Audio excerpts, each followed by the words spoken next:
Donald Trump's obsession with acting like a strongman has crossed into something darker, and this time it's not hyperbole. The President of the United States has been personally overseeing military strikes against small Venezuelan fishing boats with zero congressional authorization and zero evidence that these people were anything more than civilians. The world is calling it illegal, but now one Democratic senator, a combat veteran, is calling it what it really is: murder. Trump and his media ally Pete Hegseth are bragging on camera about these so-called anti-drug operations in the Caribbean. No oversight, no accountability, just two men treating real war like a video game. And the administration keeps insisting it's legal. It's not.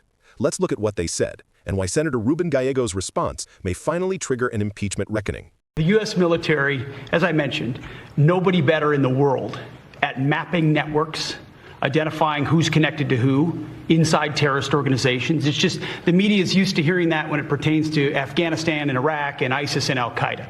But if you reframe how you understand the world in our own hemisphere, that's exactly what these foreign terrorist organizations are. And so we will track them, we will map them, we will network them, and we will hunt them and kill them because they're trying to and they are killing and poisoning the American people. And inside that, we have all the license necessary, all the authorities necessary to take these kinetic strikes, and we'll continue to take them. So there it is.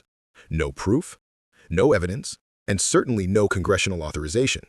Just we'll continue to kill them. It's the language of authoritarianism, not democracy. And Democrats in Congress, silent. Again. The silence has been deafening, especially from the party that claims to defend international law. And ironically, the first person to raise concerns wasn't even a Democrat.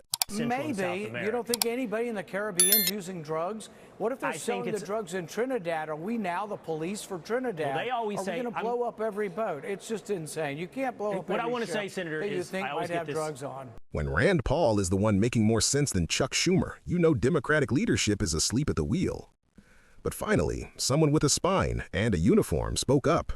Senator Ruben Gallo, a former Marine from Arizona, didn't sugarcoat his disgust. The administration insists these strikes are consistent with international law. Do you agree with that? No, it's murder.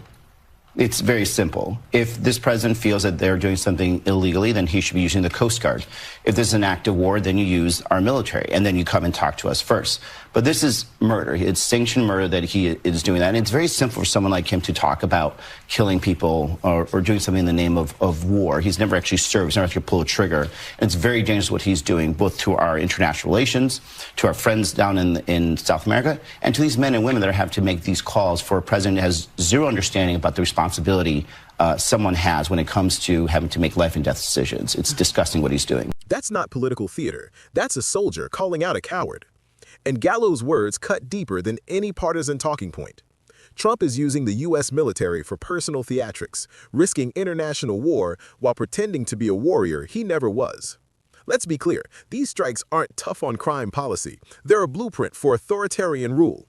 Trump's White House didn't seek congressional approval, didn't present intelligence, and didn't even notify allies. These are extrajudicial killings, plain and simple. And every Democrat who stays silent becomes complicit.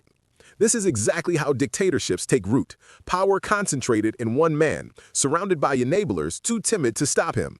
Senator Gallo's declaration, "It's murder," may be the line that sparks real movement toward accountability.